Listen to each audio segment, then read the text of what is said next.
राधे दोस्तों, आइए ज्येष्ठ माह महत्तम कथा अध्याय 9 सुनते हैं। स्कंद जी कहने लगे कि हे ब्राह्मणों, इस विषय में मैं एक पवित्र और पाप नाशिनी कथा का वर्णन करता हूँ। इसके श्रवण मात्र से तुम्हारे सब संशय दूर हो जाएंगे।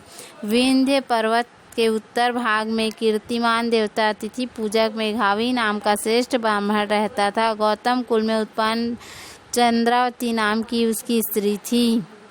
वह स्त्री पति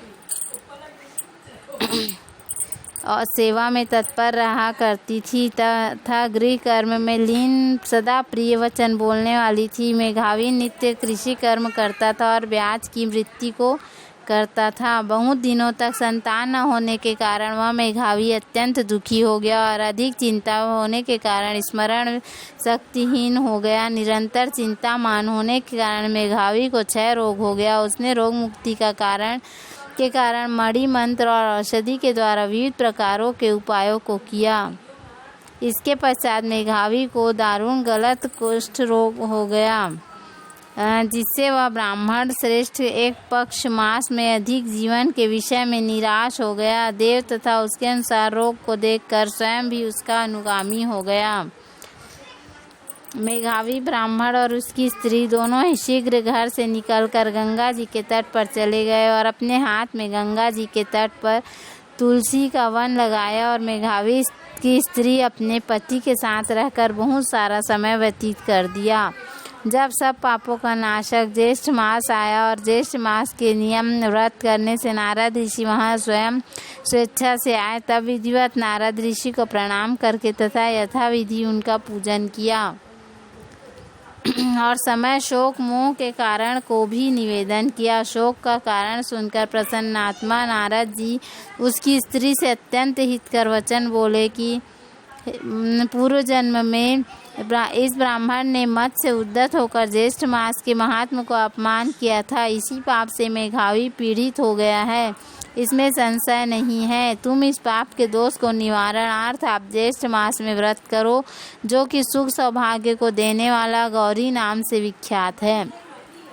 इस प्रकार नारद ऋषि कहने पर दूरदर्शिनी ब्राह्मण पत्नी चंद्रावती ने व्रत को स्वीकार कर नारद जी का पूजन किया और उपदेश नारद जी के चले जाने पर सुश्रोणी चंद्रावती ने पृथ्वी पर नारद मुनि के कथन अनुसार भक्ति युक्त चित्त से व्रत को किया और व्रत के अनुष्ठान मात्र से मेघावी ब्राह्मणों में श्रेष्ठ हो गया और उसके पश्चात श्रेष्ठ उद्यापन कर्म कर ब्राह्मणों का पूजन किया और उनको तृप्त कर दिया। धन और अनेकों गोधन देकर अनेक विधि से पायस आदि बहुत से ब्राह्मणों को भोजन कराया और स्त्री तथा बांधवों से व्रत का पारणा करके अपने घर आया। उस मेघावी को घर आने पर पूर्ववासियों ने महान उत्सव मनाया। उस उत्सव में एकत्रित सुहृदय पूर्ववासियों से पूछने पर मेघावी ने सब समाचार कह सुनाया। उस समय इस महात्मा के श्रवण से सब विस्मित हो गए और दूसरे वर्ष के आने पर दोनों ने पुत्र के निमित्त व्रत किया। व्रत के प्रभाव से दूसरा कामदेव के समान पुत्र उत्पन्न हुआ। मेघावी ने शीघ्र जात कर्म कराकर हजारों गांवों का दान दिया। ब्राह्मणों को धन वस्त्र अलंकार आदि बहुत सा धन दिया। यह देखकर विश्वस्त उस पूर्ववासियों ने भी व्रत किया और व्रत के प्रभाव से समस्त पूर्ववासियों के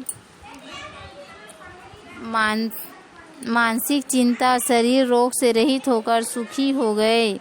उसी दिन से इस वक्त की बहुत सी प्रसिद्धि हुई। बहुत ही स्वत का समर्थ श्री शिव जी ने पार्वती जी से कहा और मैंने परम श्रेष्ठ व्रत रहस्य को संक्षेप में तुम लोगों से कहा। श्री स्कंद जी के वचनों को सुनकर यह ऋषि प्रसन्न हो गए और स्कंद जी पर पुष्प वृष्टि करने लगे और जीवित रहो यह आशीर्वाद देने लगे। इस प्रकार गिरजानंद स्कंद जी ने की सबसे पृथक पूजा की। सबने और प्रसन्न होकर वह तपोनिष्ठ परस्पर कहने लगे।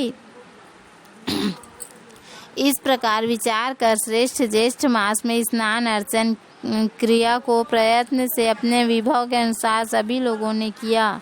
इति श्री ज्येष्ठ मास महात्म गौरी व्रत महात्म वर्णन नवम अध्याय संपूर्ण। उम्मीद है आपको हमारा वीडियो पसंद आया होगा। यदि हमारा वीडियो पसंद आया तो वीडियो को लाइक करें, चैनल को सब्सक्राइब